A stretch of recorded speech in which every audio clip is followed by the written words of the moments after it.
এই মাধবপুরে তো গত রাতেও শেখে নাম বাংলাদেশের প্রখ্যাত সঙ্গীত শিল্পী ইসলামী অঙ্গনের, তাকে দেখলাম গাড়িতে তো হামলা চালিয়েছে, তাকে পর্যন্ত রক্তাক্ত করেছে। এর আগে এই মাধবপুরে মধুপুরের পীর সাহেব, বাংলাদেশে ওনার স্তরের মুরব্বী তো বয়সে এবং ইলমি আমলি সব বিচারে ওনার স্তরের মুরব্বী কিন্তু কমই আছে, হাতে গোনা কয়েকজন মুরব্বীর একজন, তার গাড়িতে পর্যন্ত ডাকাতরা হামলা চালিয়েছে। তো এরকম বিচ্ছিন্ন কিছু ঘটনা ঘটে। আর মাঝে মাঝে ওই এলাকায় এলাকায় মানুষ মারপিট করে। কেন? কারণ কাজ না থাকলে কি করবে? যদি এখন এমন হতো যে কাফের মুশরিকদের সঙ্গে ময়দানে যুদ্ধ হতো, তাহলে নিজের আর মারপিট করার সময় থাকতো না বা ওই সুযোগটা হতো না। কিন্তু এখন কাম নাই তো, বয়ে বয়ে কি করবে? তো নিজেই নিজের ভাইরে মারে, নিজেই নিজের আত্মীয় স্বজনরে কোপায়। এই ক্ষেত্রে তো মনে হয় অনেক সময় বিশেষ একটা জেলা শিরোনামটাই পত্রিকায় বেশি আছে। এটা ভালো, একদিকে ভালো। কেন? যে সাহস আছে আলহামদুলিল্লাহ, খালি সাহসটা ভালো জায়গায় কাজে না লেগে একটু অন্য জায়গায় কাজে লাগছে। এই যেমন যুবকরা প্রথম মাহফিল করেছে না, এটা তাও বৃষ্টির মধ্যে, আমি তো খবর নিয়েছি, সকালবেলা বাসায় না গিয়ে এখানে মন খারাপ করে বসেছিল কি হবে না হবে, এরপরও কাদামাটি সরিয়ে সরিয়ে মাহফিলকে সফল করেছে। এই যে ভালো একটা কাজের পেছনে সময় দিয়েছে, আলহামদুলিল্লাহ সময়টা কেটে গেছে। কিন্তু যদি ভালো কাজ না করে যুবকরা বসে থাকে নাকি? থাকে না। তখন গিয়ে গান করে, তখন গিয়ে যাত্রাপালা করে, তখন গিয়ে আলতু ফালতু কাজ করে। হয়তো ভালো করবেন, না হলে বন্ধ করবেন, মাঝামাঝি কিচ্ছু নাই। যে কোনো মানুষ চুপচাপ বসে থাকে না। যদি ভালোর জন্য আপনার শক্তি ব্যয় হয়, সম্পদ ব্যয় হয়, আলহামদুলিল্লাহ, না হলে উল্টাটাই হবে, নাউযুবিল্লাহ। কিছু করার নাই, মাঝামাঝি কোনো সুরত নাই। এজন্যই তো ইসলাম আমাদেরকে নিয়মিত আমল দিয়েও ব্যস্ত রাখে। এই যে 5 ওয়াক্ত নামাজ 5 টাইমে, 5 ওয়াক্ত নামাজ 5 টাইমে না, ঘুমের আগে আছে এশা, আবার ঘুম থেকে উঠে আছে ফজর, কাজের মাঝে আছে জোহর, খেলার মাঝে আছে আসর, আর মাগরিবটাও আছে দিনের শেষে। এই যে 5 টাইমে 5 বার আল্লাহ ডাকে আমাদেরকে আল্লাহর ঘরে। কেন? আমরা নামাজ পড়লে আল্লাহর কি ফায়দা? এমন তো না যে আমরা সবাই নামাজি হলে আল্লাহর রাজত্ব অনেক বাড়বে, আমরা সবাই বেনামাজি হলে আল্লাহর রাজত্ব অনেক কমবে, না। কিন্তু এভাবে আল্লাহর স্মরণে যদি আল্লাহ লাগায় না রাখে, ইবলিস আমাদেরকে অনুসারীতে পরিণত করে ছাড়বে। এটাই নিয়ম। তো এখন দেখা যাচ্ছে যে এই বিচ্ছিন্ন ঘটনা বাদ দিলে বাংলাদেশের চাইতে শান্তিপূর্ণ অবস্থানে থাকা লোক কিন্তু পৃথিবীর বুকে বলতে গেলে আসলেই কম আছে। কিন্তু এরপরও দেখবেন গায়ে পড়ে এখানে দ্বন্দ্ব বাঁধানোর চেষ্টা করে। এই যে এতদিন পর্যন্ত, বিশেষ করে সরকার পতনের পর থেকে মোটামুটি দেশে কিন্তু একটা শান্তিপূর্ণ অবস্থান বিরাজ করছিল। সাধারণ রাজনীতিবিদ বলেন, ইসলামপন্থী নেতা বলেন, যাই হোক, মোটামুটি সবাই স্বপ্ন দেখছিল আমরা নতুন বাংলাদেশ গড়ব, আমরা আলোকিত এক বাংলাদেশ গড়ব। যে দলের হোক ভাবছিল আগের বাংলাদেশ আর পরের বাংলাদেশ ভিন্ন হবে, কারণ শহীদদের রক্তকে বৃথা যেতে দেওয়া যায় না। এ হাজার হাজার আহত এখনো পর্যন্ত দেহের মধ্যে জুলুমের যন্ত্রণা বয়ে যে বাংলাদেশ এনে দিয়েছে, এটাকে এমনি এমনি চলতে দেওয়া যায় না। সবার ভেতরে স্বপ্ন জাগছিল।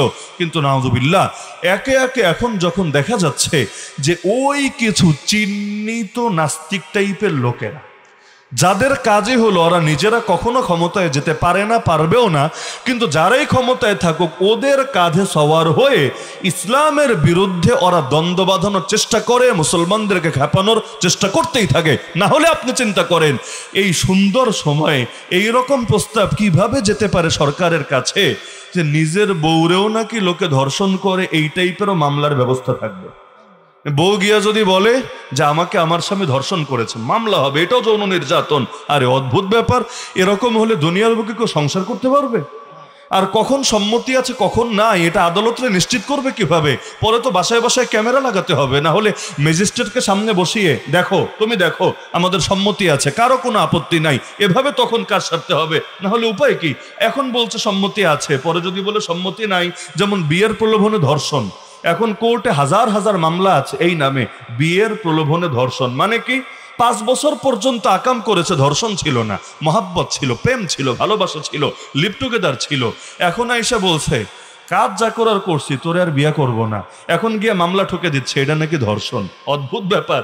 যতদিন পর্যন্ত এই জিনার দরজা খোলা থাকবে আর বিয়ের ক্ষেত্রে মানুষদের অনিশ্চয়তায় ফেলা হবে, ততদিন পর্যন্ত আল্লাহর গজব আসার দরজা সবার জন্য খোলা থাকবে। না হলে বিয়ে করে আপনি ভয়ে যে বউ মামলা দেয় কিনা, ম্যারিটাল রেপ নাম দিয়েছে, বৈবাহিক ধর্ষণ, এগুলো বলতেও খারাপ লাগে নিজের কাছে, রুচিহীন ব্যাপার। কিন্তু এই নামে প্রস্তাবনা ইতিমধ্যে চলে গেছে, আইন করতে পারবে না, ইনশাআল্লাহ পারবে না, যতদিন পর্যন্ত এই দেশে আমরা জীবিত আছি। আমরা জীবিত থাকাকালীন কখনোই পারবে না ইনশাআল্লাহ। কিন্তু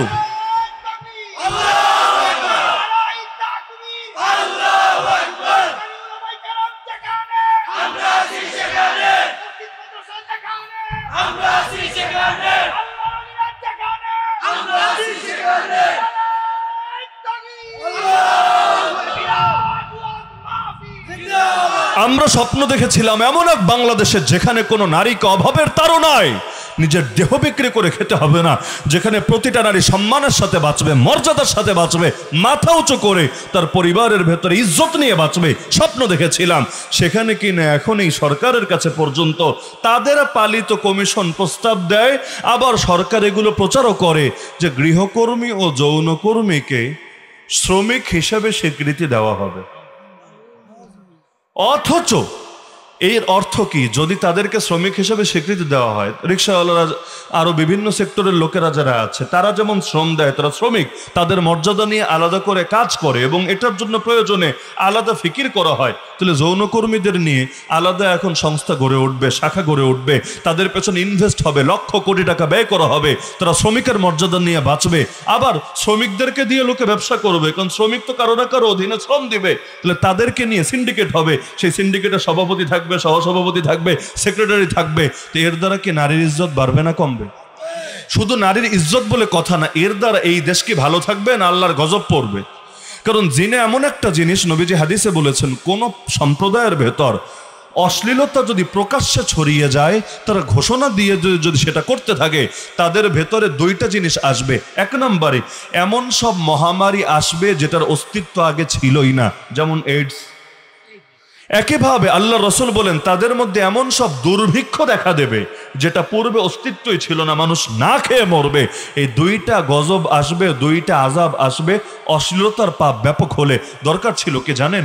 বাংলাদেশে যতগুলো বেশ্যাখানা আছে এগুলোর বিরুদ্ধে সব মুসলমান একযোগে আন্দোলন গড়ে তুলবে। কারণ এই বেশ্যাখানার দ্বারা দেশের কোনো কল্যাণ নাই, জাতির কোনো ফায়দা নাই। উপরন্তু এগুলো শুধু বেশ্যাখানা না, মাদকেরও আখড়া, জুয়ারও আখড়া, আরো বহুত অপরাধের আখড়া। দরকার ছিল সবাই মিলে আন্দোলন করে এগুলোকে দূর করবে, তাদের জন্য প্রয়োজনে ভিন্ন কর্মসংস্থানের ব্যবস্থা করবে। কিন্তু ওইটা না করে উল্টা এখন এদেরকে শ্রমিক হিসাবে স্বীকৃতি চাচ্ছে। 2 দিন পর হয়তো ব্যবসায়ী হিসেবে স্বীকৃতি চাইবে, কারণ শ্রমিক বলছে এখন আরেক ধাপ আগালে তো ব্যবসায়ী। আর তারা যদি শ্রমিক হয়, তাদের উপরে যারা শ্রম দিবে এরা কি হবে? এদেরকে তাহলে ডাবল শ্রমিক হিসাবে আখ্যায়িত করবে কিনা আল্লাহ ভালো জানে। তার মধ্যে আবার সর্বাবস্থায় আপনাদের এই সরাইলের এমপি ছিলেন মুফতি আমিন রহমতুল্লাহ আলী, তাই না? নাকি ভুলে গেছেন? নতুন প্রজন্মেরও মনে আছে তো নাকি? আল্লাহ তাআলা হুজুরের কবরকে নূরে নূরান্বিত করে দিন। আমার এখনো মনে পড়ে সেই 2009 সালে সেই দিনগুলো। প্রত্যেক শুক্রবার আমরা আন্দোলনে ছুটে যেতাম, পল্টনে, মুক্তাঙ্গনে, নিয়মিতভাবে। ওই সময় মুফতি আমিন রহমতুল্লাহ আলী একটা হরতালও করেছিলেন, আপনাদের মনে আছে কিনা জানি না। আল্লাহ তাআলা আমাদেরকেও শরীক হওয়ার তৌফিক দিয়েছিলেন এই এপ্রিল মাসেই। আজকে এপ্রিলের 21, সেটা ছিল সেই ঐতিহাসিক 4 এপ্রিল। এরপরেই তো তাকে সেই গৃহবন্দী করা হয়, অবশেষে সেখান থেকে লাশ হয়ে তাকে কবরে পৌঁছে যেতে হয়। ওই আওয়ামী লীগ ক্ষমতায় আসার পরপরই আপনাদের মনে থাকার কথাই নারী নীতি নিয়ে কিন্তু আলোচনা উঠেছিল, এবং ওই সময় মুফতি আমিন রহমতুল্লাহ আলী, আপনাদের এমপি মুফতি আমিন রহমতুল্লাহ আলী সহ গোটা বাংলাদেশের ওলামায়ে কেরাম, খালি ওলামায়ে কেরাম না, আমাদের শিক্ষা বোর্ড পর্যন্ত, বেফাকুল মাদারিসুল আরাবিয়া, সকলেই এগুলোর বিরুদ্ধে অবস্থান নিয়েছিল। ওই একই নারী নীতি আবারও এখন সামনে আনা হচ্ছে ভিন্ন ব্যানার দিয়ে, যে নারী সম্পদের ভেতরে বিয়েতে, ডিভোর্সে ইত্যাদি সব ক্ষেত্রে ধর্মীয় আইন বাধ্যতামূলক থাকার কারণে নারীরা নাকি বঞ্চিত হচ্ছে। সুতরাং এটাকে দূর করে দিয়ে এখন নারীদের ভেতরে সাম্য প্রতিষ্ঠা করতে হবে। নাউজুবিল্লাহ বলবেন না? ধর্মীয় আইন বাধ্যতামূলক থাকায়, যদিও কয় % বাধ্যতামূলক আছে সবাই জানে, বাংলাদেশে যদি ধর্মীয় আইন বাধ্যতামূলক থাকতো তাহলে এটা তো একটা ইসলামী রাষ্ট্রই হয়ে যেত। ধর্মীয় আইন কয় % আছে এটা সবার জানা আছে, ওই যদ্দূর আছে, নামকাওয়াস্তে যদ্দূর আছে, ওইটার জন্যই নাকি নারীরা বৈষম্যের শিকার হচ্ছে। আর এটা বাদ দিলে নারীরা এক লাফে আসমানে চলে যাবে, খুব উন্নত হয়ে যাবে, নাউযুবিল্লাহ মিন যালিক। অথচ যারা প্রস্তাব দিচ্ছে তারা আবার অন্য লাইনে নিজেরা বৈষম্যের প্রস্তাব দিচ্ছে। কিভাবে? ওই যে এক প্রস্তাব দিয়েছে না কমিশন, যে সংসদের আসন 300 জায়গায় 600 বানাও, 600-র মধ্যে নারীদের জন্য 300টা সংরক্ষিত রাখো, যেখানে নারীদেরকে ভোটেই নির্বাচন করা হবে, কিন্তু এই 300টা নারীদের জন্য বরাদ্দ, এখানে পুরুষ বসতে পারবে না। আর বাকি যে 300 আছে ওখানে পুরুষও আসতে পারে, নারীও আসতে পারে। মানে এমনও হতে পারে যে 600 জনই নারী হয়ে গেছে, অথবা 350-400 জনই নারী হয়ে গেছে। ওই বাসের মতো পুরুষের সিটে নারী বসতে পারে, সমস্যা নাই। তো নারীর সিটে গিয়ে যদি পুরুষ বসে, ওর ইজ্জত শেষ। মানে ও যে শুধু ইজ্জত শেষ তা না, ও টিকটকের কন্টেন্টও পরিণত হয়ে যেতে পারে, ভাইরাল বানায় ফেলবে আরে, যে দেখ ও কি করেছে, কোন জায়গায় গিয়ে বসেছে। তাহলে এই যে নারী আর পুরুষকে আলাদা করলো, এটা বৈষম্য হলো না? এটা নারীদেরকে আলাদা করে দেখা হলো না? এই জায়গায় আইসা নিজেরাই দাবি করছে না নারীদের জন্য এই বৈষম্য কায়েম করো, কিন্তু সম্পদের ক্ষেত্রে, বিয়ের ক্ষেত্রে, তালাকের ক্ষেত্রে ইসলামের বিধানটা বাতিল করো, তাহলে নাকি নারীরা জিতবে। নাউজুবিল্লাহ মিন যালিক। অথচ অযৌক্তিক ব্যাপার, আমার সম্পদ, এটার বাহ্যিক মালিক তো আমি, তাই না?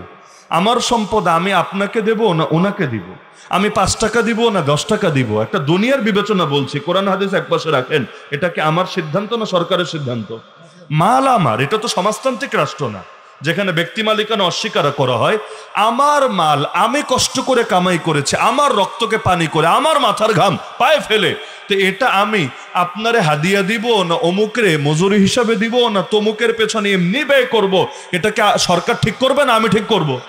এই যে আজকে এখানে মাহফিল হচ্ছে, ছেলেপেলেরা এটার পেছনে পয়সা ব্যয় করেছে, দেখলাম কেউ প্রবাসে আছে, প্রবাস থেকে এসে এখানে অর্থ ব্যয় করছে, কেউ ব্যবসা করে, ব্যবসার টাকা এখানে অর্থ ব্যয় করছে।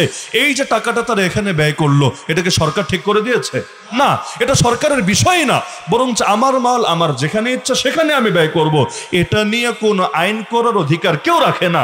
তাহলে ইসলাম যারা মানে, যেমন আমরা, যেমন আপনারা সকলে, আমরা যারা ইসলাম মানি, আমরা মনে করি যে আমরা যত সম্পদ কামাই করেছি, অর্জন করেছি, উপার্জন করেছি, মালিকানা লাভ করেছি, এগুলো আমরা আমাদের সন্তানদের ভেতরে আল্লাহর ফয়সালা অনুসারে বন্টন করব। এই সিদ্ধান্ত তো মুসলমানদের, এটা নিয়ে মুসলমানরা তো আপত্তি করে নাই। শুধু মুসলমান কেন, অন্য ধর্মের লোকেরাও তো আপত্তি করে নাই। তাহলে ওই কয়েকজন লোকের লেজের ভেতর আগুন ধরলো কেন? তাদেরকে এখন কোরআনের আইন বা অন্যান্য ধর্মের আইনের বিরুদ্ধে অবস্থান নিতে হলো কেন? অথচ ইসলাম কি নারীকে ঠকিয়েছে না জিতিয়েছে? বলবেন কিভাবে? ছেলেকে দিল 100 টাকা, মেয়েকে দিল 50 টাকা, নারী তো ঠকলো না ভাই, নারী জিতলো। বলবেন কিভাবে? কারণ হিসাব করতে হয় আয় এবং ব্যয় উভয়টাকে সামনে রেখে।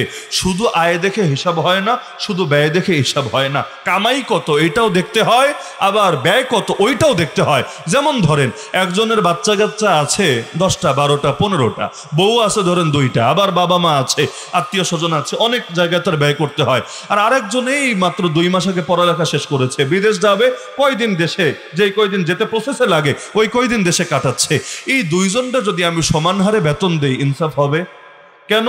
কারণ ওর পরিবার বড়, ওর খরচ বড়, ওর জরুরত বড়, আর এর তো কিছুই না, বিয়ে শাদী এখনো করেনি, ওর দুনিয়ার দরকারই নাই, আর ওর যে বাপ মায়ের যে পয়সা আছে এগুলো দিয়ে পায়ের উপর পা তুলে খেতে পারবে। তো বেকার পরিচয় দিতে কেমন লাগে? যাবে তো বিদেশে, কিন্তু বেকার পরিচয় দিতে কেমন লাগে? তো সাময়িক একটা নাম লাগানোর জন্য চাকরি ধরে রেখেছে। তা আমি যদি এখন ওই যে এই ছেলেটারে যা দেই, ওরে ধরেন দিলাম আমি যে 2000 টাকা, এমনি একটা সান্ত্বনা, এখন ওরেও বললাম ও 2000-এ পারলে তুই পারবি না কেন? সাম্যের বাংলাদেশ গড়ে তুলতে হবে, ওরেও দিলাম 2000, তোরেও দিলাম 2000, সাম্যের বাংলাদেশ গড়ে উঠলো। এটা কি যুক্তির দাবি হবে?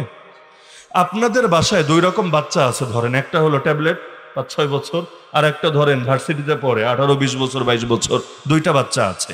এখন বড় ছেলেটাকে ডেইলি পকেট খরচ কত দেন? ধরেন 100, 200, 500 বড়টাকে দেন, ছোটটারে কয় টাকা দেন? 2 টাকা, 5 টাকা, 10 টাকা, তাও নিয়মিত দেন না, ওই কখনো চাইলে টাইলে দেন, অথবা কখনো স্কুলে গেলে কোথাও গেলে আপনি দিয়ে দেন।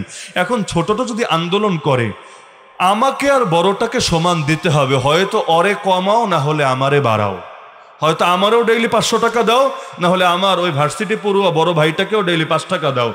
এটা কি আসলে ইনসাফের দাবি হবে? সমতায় সব জায়গায় ইনসাফ থাকে না রে ভাই।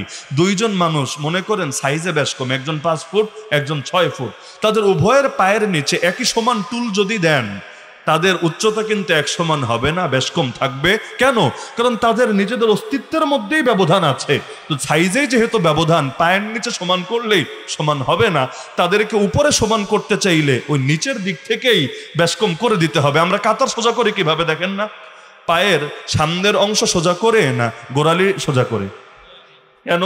সামনের অংশ সোজা করলে কাতার জিন্দগিতেও সোজা হবে না, কারণ সকলের পায়ের সাইজ যেহেতু সমান না। যেমন ধরেন আমি জুতো কিনতে গেলে খুব ঝামেলায় পড়ি, খুবই ঝামেলায়। ওই বাংলাদেশে বড় বড় কিছু শোরুম আছে যেখানে গেলে আমি আমার সাইজের জুতা পাই, না হলে ওই ছোটখাটো দোকান বা যেগুলো জেলা পর্যায়ে, ধরেন ব্রাহ্মণবাড়িয়া, আমার মনে হয় না কোনো দোকানে গিয়ে ওই যেগুলো ব্র্যান্ডের আছে আমার সাইজের জুতা পাওয়া সম্ভব, শুধাই টাইম লস হবে। তো গেলে যেতে হবে বড় জায়গায়। তো এখন নামাজের কাতারে দাঁড়িয়ে আমি যদি আরেকজন সাধারণ সাইজের পাওয়ালার সাথে সামনে দিয়ে সোজা করি, তাহলে আসলেই কি কাতার সোজা হবে? জিন্দেগিতেও না। পিছন দিয়ে যদি সোজা করি সবারটা এক সমান্তরালে থাকবে। তো বলছিলাম যে নারীকে দিল 50 টাকা, এটা দেখলেন, পুরুষকে দিল 100 টাকা, এটা দেখলেন, তো নারীর খরচ কত, পুরুষের খরচ কত, এটা দেখলেন না? নারীর জন্য তো দ্বিতীয় কারো পেছনে দূরের কথা, তার নিজের খরচও নিজের কাঁধে না। নারী অন্যের পেছনে স্বামীরে খরচ করবে দূরের কথা, বাপের পেছনে ভাইয়ের পেছনে খরচ করবে দূরের কথা, নারীর নিজের খরচও নিজের কাঁধে না। বিয়ের আগ পর্যন্ত খরচ কার কাঁধে? বাপ না থাকলে কার কাঁধে? ভাই অথবা অন্য কোনো আত্মীয়, যদি ভাইও না থাকে কারো না কারো কাঁধে। বিয়ের পর কার কাঁধে? স্বামী যদি মরেও যায়, সন্তান থাকে, ছেলে সন্তান, তার কাঁধে। যদি বলেন একজনও নাই, তার কোনো আত্মীয় পরিজন কেউ নেই, সব মরে গেছে, তবুও তার দায়িত্ব সরাসরি রাষ্ট্রের কাঁধে। ইসলামের ফতোয়া এটাই। বাইতুল মাল মানে হলো রাষ্ট্রীয় কোষাগার, সেই কোষাগার থেকে তাকে তার নিজের খরচ দিতে মুসলমানদের রাষ্ট্রপ্রধান বাধ্য থাকবে। যদি না করে তাহলে এটার জন্য তাকে অভিযুক্ত করতে হবে। তো নারীর নিজের খরচ নিজের কাঁধে না। তাহলে 50 টাকা যে পেল, এটা কি করবে? এটা দিয়ে চিপস কিনবে, এটা দিয়ে আইসক্রিম কিনে খাবে, এটা দিয়ে ওই মোবাইলে এমবি ভরবে, এটা দিয়ে যা মন চায় তা করবে। মানে এটা কোনো জরুরি কাজেই না, এটা পুরোটা তার জন্য এমনি হাদিয়া, ব্যাস। এটা দিয়ে সে যেখানে ইচ্ছে সেখানে ব্যয় করবে, চাইলে নিজের পেছনে, চাইলে ছোট ভাই বেরাদারের হাদিয়া দিবে, ব্যাস, এগুলো তার স্বাধীনতা। কিন্তু পুরুষকে দিলে 100 টাকা, তো তার কাঁধে খরচ চাপানো আছে 200 টাকা। বলবেন কিভাবে? নিজের খরচ, এই বউয়ের খরচ, বাচ্চা কাচ্চার খরচ, বাপ মায়ের খরচ, ভাই বেরাদারের খরচ, আবার মাহফিলওয়ালারা গিয়ে বলবে আমাদেরও একটু খরচ দেন, মাদ্রাসাওয়ালারা গিয়ে বলবে ভাই আমাদের না দিলে চলবে, আমাদেরও কিছু দেন। এরকম সামাজিক কত খরচ, এরকম হিসাব করলে দেখবেন ইনকাম যতই হোক 20 তারিখ পার হওয়ার পর অনেকে ঠিকমতো চোখে দেখে না, হয় না অনেক সময়? কেন? কারণ খরচ এত বেশি থাকে। এই যে এই বাজারে মাসে 20,000 টাকা পেলেই কি হয় আমারে বলেন? এখানে যারা আছেন, মাসে 20,000 টাকা যদি আপনাকে দেওয়া হয়, আসলে কয়জন ঠিকভাবে সংসার করতে পারবেন বলেন? অধিকাংশের পক্ষে সম্ভব না। হ্যাঁ, এই প্রশ্ন কইরেন না যে হুজুর অধিকাংশ হুজুরদের ইনকাম তো মাসে 5,000 10,000 টাকা, তাদের চলে কিভাবে? ওইটার ভাই গায়েবী ব্যাপার স্যাপার, এটা দুনিয়ার চোখ দিয়ে দেখতেও পারবেন না, দুনিয়ার আকলে কোনোদিন বুঝেও ধরবে না। আল্লাহর এক আজীব কুদরত। বাংলাদেশে লক্ষ লক্ষ মানুষ যারা হুজুর শ্রেণী, তারা কিন্তু আয়ের দিক থেকে বলতে গেলে সবচাইতে নিম্ন আয়ের মানুষ বাংলাদেশে। এমনকি রিক্সাওয়ালার ইনকামও তাদের চাইতে বেশি, অটোওয়ালার ইনকামও তাদের চাইতে বেশি। আয় সবার চাইতে নিচে, লেকিন শান্তির বিবেচনায়, সুখের বিবেচনায় তারা বাংলাদেশের বড় বড় শিল্পপতির চাইতেও বেশি এগিয়ে। আয় কম থাকতে পারে, কিন্তু আল্লাহ সুখ দিয়েছে, শান্তি দিয়েছে, কিন্তু সুখ শান্তি না। এই কম আয় নিয়েও আল্লাহ তাআলা তাদেরকে যে সাহস দিয়েছে, যে হিম্মত দিয়েছে, যেই পরিমাণ আলেমরা জেল খেটেছে, খালি এই সময়ই না, ব্রিটিশরাও যেই পরিমাণ আলেমদেরকে শহীদ করেছে, প্রতিটা দেশে দেশে যেভাবে আলেমদের বিরুদ্ধে সকলে অবস্থান নিয়েছে, এমনকি আফগানিস্তানে তাকান না, এই যে একটা স্বাধীন ইসলামী রাষ্ট্র, এটা তো আলেম আর মাদ্রাসার ছাত্রদের হাত ধরে এসেছে। এই তালেবান শব্দের অর্থই মাদ্রাসা শিক্ষার্থী। তালেবান কোনো দলের নাম না, এটা ডাকতে ডাকতে নাম হয়ে গেছে। তালেবান শব্দের অর্থ হলো স্টুডেন্টস। স্টুডেন্টস কি আবার দলের নাম হয় নাকি? না, ছাত্র। ছাত্র মাদ্রাসায় পড়তো। ওই মাদ্রাসার মানুষরা আলহামদুলিল্লাহ জমিনের বুকে খেলাফত পতনের 100 বছর পুরো হওয়ার আগে আবার আল্লাহর জমিন, আল্লাহর দিনকে বিজয়ী করে ছেড়েছে। তাহলে বলছিলাম যে নারীরা কি আসলে ইসলাম তাদেরকে ঠকিয়েছে না জিতিয়েছে? আমি অন্তত 1 ঘন্টা যদি সময় পাই এটা নিয়ে আলাদা করে দেখাতে পারবো। প্রতিটা ক্ষেত্রে ইসলাম নারীদেরকে ঠকায় নাই, আরো জিতিয়েছে। জাস্ট একটা উদাহরণ দিয়ে আমি অন্য প্রসঙ্গে যাচ্ছি। আল্লাহ রসুল সাধারণ জান্নাতে যাবেন না সবচাইতে বড় জান্নাতে যাবেন? নবীর চাইতে উপরের জান্নাতে কারো যাওয়ার সুযোগ আছে? আচ্ছা আমাকে বলেন, আল্লাহ রসুল যেই জান্নাতে যাবেন, অন্য কোনো নবী বা নবীর কোনো সাহাবী তারা কি ওই জান্নাতে যাবেন? তারা স্বাভাবিকভাবেই অনেক নিচের জান্নাতে থাকবেন। লেকিন নবীজির স্ত্রী যারা নারী, যারা নবী না, যারা নবীর স্ত্রী, সাধারণ সাহাবী, তারা জান্নাতে আল্লাহ রসুলের সঙ্গে হবেন নাকি হবেন না? নবী নবুয়তের দায়িত্ব পালন করে যেই জান্নাতে, তার স্ত্রীরা নারী হয়ে, যদিও নবী না, কষ্ট কম তাদের, কারণ নবুয়তের দায়িত্বের মতো কষ্টের দায়িত্ব দুনিয়াতে আর কি আছে। এত পরিমাণ কষ্ট করার পর নবী যেই জান্নাতে, আর তারা সেরেফ এবং সেরেফ তার দুনিয়াতে জীবন সঙ্গিনী হওয়ার কারণে সমান জান্নাতে। তাহলে কাজ করলো কম, কিন্তু মর্যাদা আল্লাহ তাআলা দিয়ে দিলেন সেইখানে গিয়ে এক জায়গায় তাদেরকে একত্র করে। তাহলে ঠকলো না জিতলো? আন্দোলন তো ভাই পুরুষদের করা দরকার, কারণ ওই যে হাদিস শুনেছেন না, এক সাহাবী এসে বলল, ইয়া রাসূলুল্লাহ, আমার সবচাইতে ভালো সাহচর্য পাওয়ার, উত্তম সাহচর্য পাওয়ার হকদার কে? নবী বললেন, তোমার মা। এরপর কে? তোমার মা। এরপর কে? তোমার মা। এরপর কে? 4 নম্বর সিরিয়াল হলো তোমার বাবা। যেই বাবারা মাথার ঘাম পায়ে ফেলে রক্তকে পানি করে এত কিছু করলো, ওই বাবাদের সিরিয়াল 2-এও নাই, 3-এও নাই, 4 নম্বরে চলে গেল। 1ও নারীর দখলে, 2ও নারীর দখলে, 3ও নারীর দখলে। পুরুষরা এটা নিয়ে জীবনে আন্দোলন করেছে?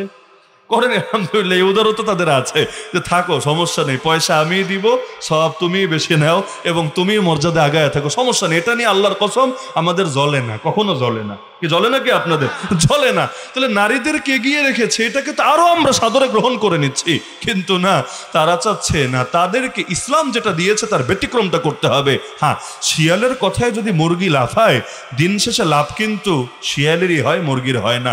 শিয়াল মুরগিকে বুঝালো, এই যে সন্ধ্যা হলেই তোকে ঘরে আটকে রাখে, তুই একজন স্বাধীন, কিন্তু এটা তো তোর অধিকারে হস্তক্ষেপ হচ্ছে, তুই আন্দোলন শুরু করে দে। এখন শিয়ালের উস্কানিতে পা দিয়ে মুরগি আন্দোলন করলো, থাকবো না কো বদ্ধ ঘরে, দেখবো এবার জগৎটাকে। এভাবে তার আন্দোলনে মেতে উঠলো। মালিক চিন্তা করলো, আরে যার জন্য করি চুরি সেই বলে চোর। আজীব ব্যাপার, ওর জন্য ঘর বানালাম, সেই ঘরে নিজেরা বেড়াতে টেরাতে না গিয়ে ওই মুরগির পাহারাদার হিসাবে সবসময় থেকে গেলাম, এবং ওদেরকে খুঁজে খুঁজে বের করে নিরাপত্তা দেওয়ার জন্য, যাতে ওদের জীবনে কোনো ধরনের অনিরাপত্তা নেমে না আসে, এজন্য ওদেরকে টাইম মতো ঢুকালাম, টাইম মতো বের করলাম, খাবার দিলাম, নিজের কষ্টের টাকা ব্যয় করলাম, আর এখনো এসে আমার বিরুদ্ধে আন্দোলন করে, ঠিক আছে যা, তোদেরকে ছেড়ে দিলাম। এভাবে স্বাধীনভাবে যদি ছেড়ে দেয়, তাহলে দিন শেষে লাভ কি শিয়ালের হবে না মুরগির হবে? কেন? কারণ মুরগি তো ঠিকই স্বাধীনতার নামে রাস্তায় নামবে, ওই কাছে আসার গল্পের মতো, ক্লোজ আপের কাছে আসার গল্প শুনে আসলেই কাছে যাবে, কিন্তু এর পরের গল্প যে কতটা নিকৃষ্ট, কতটা বেদনাদায়ক, এটাকে মিডিয়া ঠিকই আড়াল করে রাখবে, একটাকে দেখাবে আরেকটাকে দেখাবে না। আল্লাহ হেফাজত করুক আমাদেরকে এগুলো থেকে। তো এই যে ইসলামের বিরুদ্ধে জুলুম, এটা কি বন্ধ হয়েছে না চলতে থাকবে? কারণ আল্লাহ কোরআনে বলে দিয়েছেন, যতদিন হক থাকবে হকের বিরুদ্ধে বাতিল থাকবে। এই সমতার নাম দিয়ে পার্শ্ববর্তী রাষ্ট্রে মুসলমানের মসজিদ মাদ্রাসাকে হুমকির মুখে ফেলে দেওয়া হয়েছে। এই যে ওয়াকফ বিল নিয়ে কথাবার্তা শুনছেন, এই ওয়াকফ বিল নিয়ে মূল জটিলতা কোথায় তৈরি হয়েছে? এখানেই। তারা দাবি করছে যে মুসলমানদের জন্য আলাদা কিছু থাকবে কেন, সবার জন্য একই নীতি বরাদ্দ হবে। ওই ওয়াকফের যে কমিশন থাকবে, ওয়াকফের যে বোর্ড থাকবে, সেখানে হিন্দুদেরকেও নিয়োগ দেওয়া হবে, সমতা প্রতিষ্ঠা করা হবে। অথচ এই সমতার নামে যে গোটা একটা জাতির ধর্মীয় স্বাধীনতা হস্তক্ষেপ করা হবে, এইটা ওদের মাথায় ধরে না। কারণ গোবর বেশি খেতে খেতে, গরুর মূত্র পান করতে করতে মাথার স্ক্রু এমন ঢিলা হয়ে গেছে, কমন সেন্সটাও এখন কাজ করতে চায় না। তাহলে সুতরাং ওদের মুখ থেকে কথা শুনে আমাদের লাফাতে হবে না, আমরা সাম্যের সবক কোরআন থেকে শিখবো, বাতিলদের থেকে না। এই যে আমেরিকা দুনিয়া সবচাইতে বেশি শান্তির কথা বলে, গণতন্ত্রের কথা বলে, মানবাধিকারের কথা বলে, ভালো কথা। ইরাকের বুকে যে 1 লক্ষের বেশি শিশুকে তারা হত্যা করেছে, ওদের মানবাধিকার কোথায়? রাশিয়া হামলা চালালো ইউক্রেনে, ইউক্রেনের পাশে দাঁড়ালো, কারণ ইউক্রেন মাজলুম, ভালো কথা। তো ইসরায়েল যখন হামলা চালালো ফিলিস্তিনে, তখন আর ফিলিস্তিনের পাশে দাঁড়ালো না, তখন আর মনে পড়লো না ফিলিস্তিন মাজলুম। কি রে ভাই, এইটা আবার কেমন সাম্য, এইটা আবার কেমন মানবাধিকার? নাকি ইউক্রেনে যারা থাকে খালি ওরাই মানুষ, আর ফিলিস্তিনে যারা থাকে ওরা তোদের চোখে অমানুষ? নাউযুবিল্লাহ। এছাড়া তো ভিন্ন কোনো ব্যাখ্যা করা সম্ভবই না। তাহলে এই দুনিয়ার 2 পয়সার বাতিলদের থেকে আমাদের সাম্যের সবক, ইনসাফের সবক শিখতে হবে না? আমাদের জন্য আল্লাহর কালামে যথেষ্ট। যার কাছে আল্লাহর কালাম আছে, তার এই কাফের মুশরিকদের থেকে আদর্শ ভিক্ষা করে চলা লাগে না। তো হক আর বাতিলের লড়াই যদি চিরকাল চলতেই থাকে, আমরা অবস্থান নেব হকের পক্ষে না বাতিলের পক্ষে? কিভাবে হকের পক্ষে অবস্থান নেবেন এটা অল্প করে বলে আমার আলোচনা শেষ। 1 নম্বরে, এই এলাকায় আপনারা যত মানুষ আছেন এবং যত দোকানদার আছেন, 1 নম্বর সবক আপনাদেরকে, সেটা হলো, যেহেতু হকের পক্ষে দাঁড়াতে চেয়েছেন, বাতিলের বিপক্ষে অবস্থান নিতে চেয়েছেন, সুতরাং বর্তমান প্রেক্ষাপটকে সামনে রেখে আপনারা ইসরায়েলি পণ্য বয়কট করে এবং ফিলিস্তিনের জন্য নিয়মিত দোয়া প্লাস আর্থিক সহযোগিতা, আর যদি আল্লাহ সুযোগ করে দেয় যার নিয়েও হাজির হয়ে যাওয়া, এই 3 তরিকায় আপনারা এই হকের পক্ষে বাতিলের বিপক্ষে অবস্থানকে মজবুত করতে থাকেন। আচ্ছা, দোকানে যদি ইসরায়েলি পণ্য না রাখে দোকানদার না খায়া মরবে, তাই না? রিজিকের মালিককে আল্লাহ যা কপালে লিখে রেখেছেন তা আসবে নাকি আসবে না? একটা দানা বাকি থাকতে আজরাইলেরও ক্ষমতা নাই ভাই জান কবজ করবে, আজরাইলও পারবে না। নবী হাদিসে বলে দিয়েছেন, আলা ওয়া ইন্না নাফসাল লান তামুত হাত্তা তাস্তাকমিলা রিজকাহা, কোন প্রাণ মরবে না যতদিন না রিজিক পুরোপুরি ভোগ করে। তো রিজিক যদি নির্ধারিতই থাকে আর কপালে যা লেখা তা যদি এমনিই আসে, তাহলে ইসরায়েলের দালালি করার কোনো দরকার আছে? নিয়ত করেন ইসরায়েলি পণ্য আমরা সব বাদ দেব, যেগুলো দোকানে স্টকে আছে ফেরত দেওয়ার ব্যবস্থা করব, নতুন করে কোনো পণ্য উঠাবো না। তাও যদি কেউ উঠায়, আপনাদের কাজ হলো তাকে সামাজিকভাবে বয়কট করেন। ভাঙচুর না, ভাঙচুর কোনো সমাধান না, সামাজিকভাবে বয়কট। বয়কট বোঝেন? আরে ক্রেতা না থাকলে বিক্রেতা বসে কি আঙ্গুল চুষবে? ক্রেতার কারণেই তো বিক্রেতা খারাপ হয়। এক হাতে তালি বাজে না, তালি দুই হাতেই বাজে। আপনারা সবাই মিলে কেনা বন্ধ করেন, 2 দিন পর আব্বা ডাইকেও মাল সরায় অন্য মাল আইনা বেচবে। অনেকে ঘাড়তারামি করে, না আমরা এগুলোই রাখবো, তোমরা কি করবা? ওই মাঝে যখন কয়েকদিন এমন হয়েছে বিভিন্ন বড় বড় রেস্টুরেন্টে বা বিভিন্ন জায়গায় তারা ঘাড়তারামি প্রদর্শন করেছে, আমরা সরাবো না, কি করবি কর, কিচ্ছু লাগে নাই। পাবলিক খালি ভিডিও করে ছেড়ে দিয়েছে, ওই যে ডায়লগটা মেরেছে এটাই ভিডিও করে ছেড়ে দিয়েছে। 3 দিন পর ওই আব্বা ডেকে ডেকে ফ্রিজটি সব সরিয়ে এরপর একদম আলিফের মতো সোজা হয়ে গেছে। ডায়লগ মারতে তো অনেক সময় হুঁশ থাকে না। অনেকে দেখেন না ডায়লগ মারে, একদিকে চাঁদাবাজি করবে আর একদিকে ডায়লগ মারবে, চুলও বাঁকা করতে পারবা না। খালি ভিডিওটা বাইর হতে দেরি, চুল না তার পুরো শরীরও বাঁকা হতে আর কোনো টাইম লাগে না। এখন তো জামানা হয়ে গেল ভিডিওর জামানা। এইরকম ঘাড়তারা যদি কাউরে পান, আর এটা তো ব্রাহ্মণবাড়িয়া, বাংলাদেশের অন্য কোনো জায়গা না, এইরকম ঘাড়তারা খালি ফেসবুকে একটা ভিডিও ছাইরা দেন, বাকি কাজ ব্রাহ্মণবাড়িয়াবাসী করে দিবে। সুতরাং এরকম ঘাড়তারা ইনশাআল্লাহ এখানে টিকতে পারবে না। তাহলে 1 নম্বর কাজ, আমরা মাজলুমের পাশে দাঁড়াবো না জালেমের পাশে দাঁড়াবো? মাজলুমের পাশে দাঁড়াবো ইনশাআল্লাহ। হ্যাঁ, বিকল্প আবার অনেকে ভুল করে, ইসরায়েলি পণ্য বাদ দিয়া কাদিয়ানি পণ্য নিয়ে দোকানে ঢোকায়। এমন এক ঝামেলায় আছি আমরা। ইসরায়েলি পণ্য কিনলে এটা মাজলুমের বিপক্ষে অবস্থান নেওয়া হয়, কথা সত্য, কিন্তু কাদিয়ানি পণ্য কিনলে দোকানে উঠালে এটা তো নবীজির বিপক্ষে অবস্থান নেওয়া হয়। তাহলে অপরাধ কি কমলো না আরো বাড়লো? এখন কাদিয়ানি পণ্য কি কি আছে এটা আমার বলা লাগবে না, এগুলো যাদের চোখ কান খোলা আছে সবাই জানেন, যারা জানেন না এই আজকে যারা মাহফিলের আয়োজন করেছেন আরো যে সচেতন যুবকরা আছেন আপনারা জানানোর ব্যবস্থা করেন। কাদিয়ানির পক্ষে অবস্থান নেওয়া মানে নবীর বিপক্ষে অবস্থান নেওয়া, আর কাদিয়ানির বিপক্ষে অবস্থান নেওয়া মানে নবীর পক্ষে অবস্থান নেওয়া। সুতরাং ইসরায়েলি পণ্য বাদ, কাদিয়ানি পণ্য বাদ। বলবেন হুজুর তাহলে 3 নম্বর সমাধান হলো ইন্ডিয়ান পণ্য ঢুকাবো। ঝামেলা যে কত মুখে। ইন্ডিয়ান নাগরিকদের সাথে মানে সাধারণ বাসিন্দা যারা, তাদের সাথে তো আমাদের কোনো দুশ্মনী নাই থাকার কথাও না, তাই না? ইন্ডিয়া সাধারণ মুসলমান আছে, ইন্ডিয়ার মুসলমান তো বাংলাদেশের চাইতেও বেশি, ইন্ডিয়ার মুসলমান পাকিস্তানের সব নাগরিকের চাইতেও বেশি। তাহলে মুসলমান তো ইন্ডিয়ায় কম আছে বিষয়টা এমন না। আমরা যে ইন্ডিয়ার সবাইরে দুশ্মন মনে করি বিষয়টা এমন না। হ্যাঁ, আমরা মনে করি ইন্ডিয়ার রাষ্ট্র ব্যবস্থা যাদের হাতে, যারা দেশটাকে চালাচ্ছে, এই হিন্দুত্ববাদী অপশক্তি যতদিন পর্যন্ত ওরা শক্তিশালী থাকবে মুসলমানদের অধিকার কিছুতেই প্রতিষ্ঠিত হবে না। গাছের গোড়া যদি কাটা থাকে, ডালপালায় যতই পানি ঢালেন ভালো ফলের আশা করে কিছুতেই লাভ হবে না, আগে গোড়ার দিকে নজর দিতে হবে। এই যে বাংলাদেশে বিগত আন্দোলন হলে আন্দোলনের পেছনে অনেক বড় অবদান কিন্তু আছে প্রবাসী ভাইদের। বিশ্বাস হয় না? প্রবাসী ভাইদের কিভাবে? টাকা যদি না থাকে সবার গরমই যায় এমনি বের হয়ে। পৃথিবীতে একটা রাষ্ট্র আছে, নাম নাই বলি, তাদের দেশে নবীরা গালি দেওয়া হলো, নাউজুবিল্লাহ মিন যালিক। আল্লাহ নবীকে গালিগালাজ করলো, বিভিন্নভাবে অপমানিত করলো, সারা দুনিয়ার প্রতিবাদ হলো, বাংলাদেশের প্রতিবাদ হয়েছে, কিন্তু কোনো ক্ষমা চাওয়ার নাম নেই। ক্ষমা তো চাইলো না, চাইলোই না। সরকার গালিবাজদের পক্ষে দালালি করলো, কি বলে জানেন? এটা ওদের মুখের স্বাধীনতা, বাক স্বাধীনতা, কথার স্বাধীনতা। আমরা কারো স্বাধীনতায় হস্তক্ষেপ করতে পারি না, নাউজুবিল্লাহ। যদিও পৃথিবীর কোন দেশের কোন সরকারই অবাধ স্বাধীনতা মানে না, সবার স্বাধীনতার একটা লিমিট আছে, লিমিট অবশ্যই থাকবে। ওই দেশের প্রধানমন্ত্রীরা গালি দিলে ঠিকই নিয়ে জেলে ঢুকাবে, তো নবীরে নিয়ে গালি দিলে স্বাধীনতা সবক দিবে। অথচ স্বাধীনতা যদি বাধাহীন হয় তাহলে ক্লিয়ার বলে ফেলুক না। যেমন ওরা যদি বলে কারো কোনো স্বাধীনতায় হস্তক্ষেপ করা উচিত না, প্রত্যেকে নিজের স্বাধীনতা ভোগ করতে পারে, আমাদেরও কথা ক্লিয়ার। তো গালিবাজের মুখের স্বাধীনতা যদি হয়, আল্লাহ নবীকে গালি দেওয়া নবীর আশেকদের হাতের স্বাধীনতা হবে, ওই রকম গালিবাজদেরকে ধরে ধরে জাহান্নামে পৌঁছে দাও। কারণ তোর মুখের স্বাধীনতা থাকলে মুসলমানের হাতের স্বাধীনতা থাকবে। অবাধ স্বাধীনতা পেলে সবাই পাবে, না পেলে কেউ পাবে না। তো কেউ পাবে আর কেউ পাবে না, তা হবে না, তা হবে না। তো দেখা গেল মুসলমানরা এত করে বলল, প্রতিবাদ করলো, কাজ হলো না। এরপর দুনিয়ার কিছু রাষ্ট্র, বিশেষ করে মিডল ইস্টের কিছু দেশ, তারা উদ্যোগ নিল ওদেরকে আমরা পণ্য বয়কট করি, অর্থনৈতিক চাপে ফেলার চেষ্টা করি। উদ্যোগ নিতে দেরি, এক সপ্তাহ লাগে নাই, 2-3 দিনের মাথায় সুর নরম হয়ে এলো।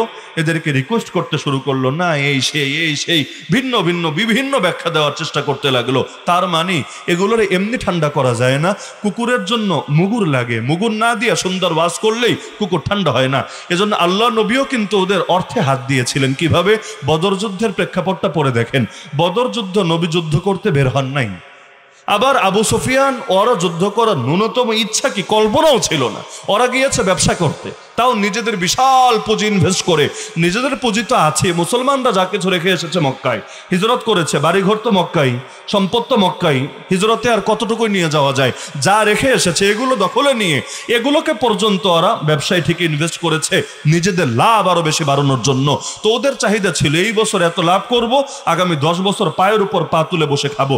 এমনকি লোভে পাপে মৃত্যু হয়েছে। নারীরা নিজেদের গলার অলংকার, কানের অলংকার, যত অলংকার আছে এগুলো পর্যন্ত অনেকে দিয়ে দিয়েছে যে এইবার ব্যবসায় ইনভেস্ট বড়, তো পুঁজি যদি বাড়ে লাভও বাড়বে, স্বাভাবিক এটা, যদি না অন্য কোনো বিপদ আপদ দেখা দেয়। তো ওরা বিশাল পুঁজি ব্যয় করলো। প্রথমে কাফেলা গেল শামে এগুলোকে বেচে আবার নতুন মাল কিনলো, তার মানে পুঁজি এখন আরো বেড়ে গেছে। ফেরার পথে নবী চাইলেন তোদেরকে রেখে দেই, সব সম্পদ রেখে দেই। এবার পুঁজিয়া যেহেতু বড়, ধাক্কা খেলে ধাক্কাটাও হবে বড়, তার মানে একদম পুরো সারা জীবনের জন্য সোজা হবে। আর মুসলমানদের যত মাল মেরেছে এটার জন্য উপযুক্ত একটা শিক্ষা হবে। বদরে বের হয়েছিলেন নবীজি মূলত ওদের অর্থনৈতিক শক্তির মেরুদণ্ডকে ভেঙে দেওয়ার জন্য। যদিও পরবর্তীতে আল্লাহর ইচ্ছা ছিল ভিন্নটা, হয়েছে ভিন্নটা, কিন্তু নবীজির প্ল্যান ছিল এটা। তো আল্লাহর রাসূলের সুন্নাহ যদি এটা হয় কাফেরদেরকে অর্থনৈতিকভাবে দুর্বল করা, আমরাও এই চেষ্টা বাস্তবায়ন করতে পারবো না ইনশাআল্লাহ? পারবো তো ইনশাআল্লাহ। তো এখন ইসরায়েলি পণ্য বাদ, পাশাপাশি কাদিয়ানি পণ্য বাদ, ইন্ডিয়ার নির্দিষ্ট কিছু পণ্য, বিশেষ করে যেগুলো ব্যাপকভাবে বিক্রি হয় এবং যেগুলোর বিকল্প আছে, সব যদি নাও পারেন অন্তত এগুলো বাদ দেন। ধীরে ধীরে ওদের টাকা পয়সা কমুক, গরমটা একটু কমুক, ইনশাআল্লাহ এগুলো একসময় দুর্বলদের জন্য ওসিলা হবে এবং তারা আবারও দুনিয়ার বুকে মাথাচাড়া দিয়ে উঠতে পারবে। এতটুকু চেষ্টা আপনাদের থেকে আশা করবো তো ইনশাআল্লাহ। আর সর্বশেষ কথা সেটা হলো, ব্যক্তিগত পাপ তো ভাই সবাই করে। কে আছে এখানে যে মাসুম? একজনও তো নয়, সবাই পাপ করে। কিন্তু ব্যক্তিগত পাপ যখন করেন আল্লাহর কাছে ব্যক্তিগতভাবে তওবা করবেন, আল্লাহ মাফ করবেন। কিন্তু পাপকে সামাজিকতার রূপ দিয়েন না, না হলে সমাজের উপর যখন আল্লাহর গজব পড়বে একা একা জিকির আজকার করে এই গজব ঠেকাতে পারবেন না। বলবেন হুজুর সামাজিক পাপ আমরা করি না। আমি শুধু একটা উদাহরণ দেই। এই এলাকায় সবাই বললেন আমাকে, এই এলাকায় বিয়ে শাদিতে বক্স বাজানো হয় নাকি হয় না? কোনো ঘরে হয় না নাকি? যদি বক্স বাজানো হয়, গান বাজনা শোনা হালাল না হারাম? সবাই জানেন এটা হালাল না হারাম। এমন হারাম যেই হারামের ব্যাপারে ইখতিলাফের সুযোগ নেই। আপনি যেই মাযহাবের হন, যেই দলের হন, কওমি আলিয়া যা মনে চায় হন, কিন্তু এই ব্যাপারে একমত হতে বাধ্য, গান বাজনা মিউজিক এটা হারাম। তা হারামটা শুধু নিজে করছেন না, জোরে জোরে বাজাচ্ছেন, মানুষের ইবাদতে নষ্ট করছেন, মানুষের জোর করে হারামে লিপ্ত করছেন, এমনকি এই যে প্রত্যেকের ভেতরে কর্ণকুহরে গান ঢুকায় দিচ্ছেন, এর পরিণতি কি হবে একবার ফিকির করেছেন? বিয়ে করছেন সারা জীবনের জন্য, তা আল্লাহর কাছে এখন সাহায্য চাওয়া দরকার। কারণ বিয়ে মানে নতুন এক জীবন শুরু করতে যাচ্ছেন। শান্তি হলে পুরা সংসার শান্তিতে, আর অশান্তি আসলে সবার কপাল পড়তে থাকবে। তো দরকার ছিল বিয়েটা শুরু করবে ইবাদতের মাধ্যমে, নেক আমলের মাধ্যমে, আল্লাহর রাজি খুশি করার মাধ্যমে। আর এমন এক দেশে থাকি এখানে বিয়েটা শুরু হয় সবচেয়ে নিকৃষ্ট হারামের মাধ্যমে। অন্তত বিয়ে করার সময় মানুষ হারাম করার কথা কিভাবে আসে মাথায়? এই হারামও যত বাড়ছে দেখেন আপনি, দাম্পত্য কলহ, ডিভোর্স, পরকিয়া, আরো যত শয়তানি এগুলো বেড়ে যাচ্ছে। আমি এখানে যুবকদেরকে অনুরোধ করি, আমাদের সিলেটে এমন অনেকগুলো গ্রাম আছে, শুধু সিলেটে না, আমি ফরিদপুরে দেখেছি, বাংলাদেশের আরো অনেক জায়গায় দেখেছি, যেখানে বিয়েতে আলহামদুলিল্লাহ একজনও বক্স বাজানোর সাহস করে না। বলবেন কেন? সবাই বুজুর্গ হয়ে গেছে? না, সবাই বুজুর্গ হয় নাই।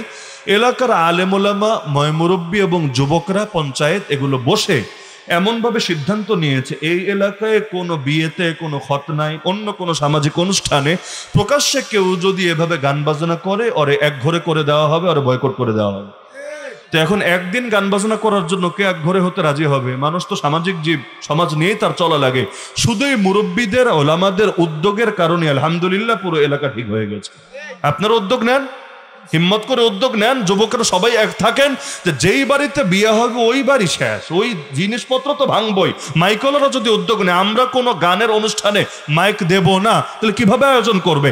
আলেমরা যদি উদ্যোগ নেয়, আলেমরা যে যেই বাড়িতে যৌতুক প্রথা থাকবে, যেই বাড়িতে গান বাজনা হবে, আমরা একজনও সেখানে গিয়ে বিয়ে পড়াবো না। আর যদি যুবকরা উদ্যোগ নেয়, আমরা ওদেরকে এলাকায় থাকতে দেব না, তাহলে গান বাজনা হওয়া সম্ভব? এখন বলবেন হুজুর অন্যদের স্বাধীনতায় হস্তক্ষেপ করবেন। হ্যাঁ রে ভাই, হস্তক্ষেপ করতে হবে। কেন? কারণ আল্লাহ রাসূলও তো বলেছেন নামাজ একটা ব্যক্তিগত ইবাদত, কিন্তু ওইটার জন্য পিটানোকে নবী সুন্নত বানিয়ে দিয়েছেন। 10 বছর বয়স যদি হয়, বাচ্চা নামাজ না পড়ে, নবী বলে দিয়েছেন পিটাতে। ফ্যামিলির অভিভাবককে আর রাষ্ট্রের অভিভাবককে বলে দিয়েছেন যারা নামাজ ত্যাগ করবে ওদেরকে শাস্তির আওতায় আনতে। তাহলে ইসলাম সব শুধু মৌখিক ওয়াজ করেই শেষ করে দেয় না, বরং ইসলামে মিষ্টি কথাও আছে, ইসলামে শাসনও আছে। সবাই সোজা আঙ্গুলে সোজা হয় না, বরঞ্চ কারো কারোর জন্য আঙ্গুলটা একটু বাঁকাই করা লাগে। তো যেমন কুকুর হবে তেমন মুগুর থাকবে। ব্যাস উদ্যোগ নেন, সমাজ পরিবর্তন হবে। পারবেন তো ইনশাআল্লাহ? তো আমি শুরুতেই বলেছি যে কয়েকটা বিক্ষিপ্ত বার্তা দেব, এবং যে বার্তাগুলো আপনাদের জন্য প্রয়োজনীয়। আমি ফালতু আলাপ করেছি একটাও? যেখানে যে কয়টা বলেছি আমি আশা করি যদি এগুলো সমাজে বাস্তবায়িত হয় অবশ্যই পরিবর্তন আসবে। হ্যাঁ, একদিনেই পুরো সমাজ চেঞ্জ হবে না, তবে শুরু করি, আমরা শুরু করি, ইনশাআল্লাহ সমাপ্ত করবেন স্বয়ং আল্লাহ। বান্দার কাজ শুরু করা আর ফলাফল দেওয়া কার কাজ? আল্লাহর কাজ। সুতরাং আল্লাহ তাআলা আমাদের এই উদ্যোগকে কবুল করুন। আর যুবকদেরকে আমি বিশেষভাবে পরামর্শ দেব, প্রথম মাহফিল, আমরা আশা করি এই মাহফিল কিয়ামত পর্যন্ত জারি থাকবে। শুধু আপনারা না, আপনাদের সন্তানরা, তাদের সন্তানরা, তাদের সন্তানরা, এভাবে কিয়ামত পর্যন্ত যত মানুষ আসবে। দ্বীনের বাগান একবার ফুল ফুটেছে, এই ফুল চিরকাল যাতে চলতেই থাকে সিলসিলা। সবাই চেষ্টা করবেন তো ইনশাআল্লাহ? আল্লাহ সবাইকে তৌফিক দান করুন। সবাই দুরূদ শরীফ পাঠ করি।